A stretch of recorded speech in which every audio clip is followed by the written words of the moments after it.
कहीं गहरे जंगल के बीच एक छोटी सी चींटी रहती थी। उसका नाम था टिन्नी। हर सुबह वो अपनी कॉलोनी के लिए खाना ढूंढने निकलती थी। लेकिन आज का दिन कुछ अलग था। जंगल में अजीब सा सन्नाटा था। हवा भी जैसे रुक गई थी। लगता था जैसे कुछ बड़ा होने वाला है। टिन्नी ने दूर देखा। एक बड़ा सा ब्रेड का टुकड़ा धूप में चमक रहा था। वो सोने जैसा लग रहा था। उसके मन में बस एक ही ख्याल आया कि अगर मैं इसे अपनी कॉलोनी तक ले जाऊं तो सब मुझे हीरो कहेंगे।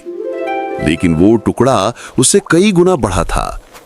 फिर भी टिन्नी ने गहरी सांस ली और खुद से कहा, सपना छोटा या बड़ा नहीं होता, हिम्मत होनी चाहिए। जैसे ही उसने टुकड़ा उठाना शुरू किया, जमीन हिल गई। नीचे से एक भयानक केंचुआ निकला। उसकी आंखों में भूख थी और वो भी उसी टुकड़े की ओर बढ़ रहा था। टिन्नी ने हार नहीं मानी। वो भागी अपनी पूरी ताकत लगाकर। केंचुआ पीछे था, हवा तेज थी और टुकड़ा बार बार फिसल रहा था। अचानक पेड़ों के बीच से एक धीमी आवाज आई, छोटी चींटी छोड़ दे, तू नहीं कर पाएगी। लेकिन टिन्नी ने मुस्कुराकर कहा, जब सपना बड़ा हो तो दर्द छोटा पड़ जाता है। टुकड़ा उसके हाथ से फिसलकर एक छोटे से पानी के तालाब में जा गिरा। टिन्नी ने उसे देखा और मन में सोचा, सब खत्म। पर उसी पानी के नीचे उसे एक और टुकड़ा दिखा, और भी बड़ा। ऐसा लगा जैसे किसी ने उसके इरादों की परीक्षा ली हो। वो किनारे तक चढ़ी और सोचने लगी कि उस टुकड़े तक कैसे पहुंचा जाए। तभी एक छिपकली आई और बोली, तुम चींटियां हमेशा सपने क्यों देखती हो? टिन्नी चुप रही, पर उसकी आंखों में जवाब था, क्योंकि हम जीते हैं उम्मीद से, आकार से नहीं। छिपकली ने हंसकर पानी में पैर मारा और टुकड़ा और गहराई में चला गया। टिन्नी कुछ पल तक उसे देखती रही, फिर धीरे धीरे पानी की ओर बढ़ी। वो थक चुकी थी पर रुकी नहीं।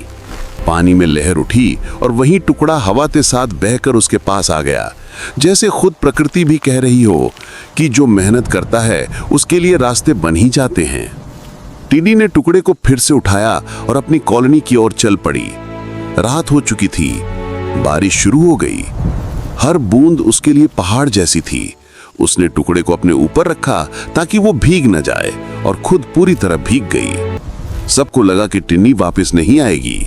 लेकिन सुबह जब सूरज निकला तो सबने देखा, कॉलोनी के बीचों बीच टिन्नी खड़ी है और उसके पास वही ब्रेड का टुकड़ा है।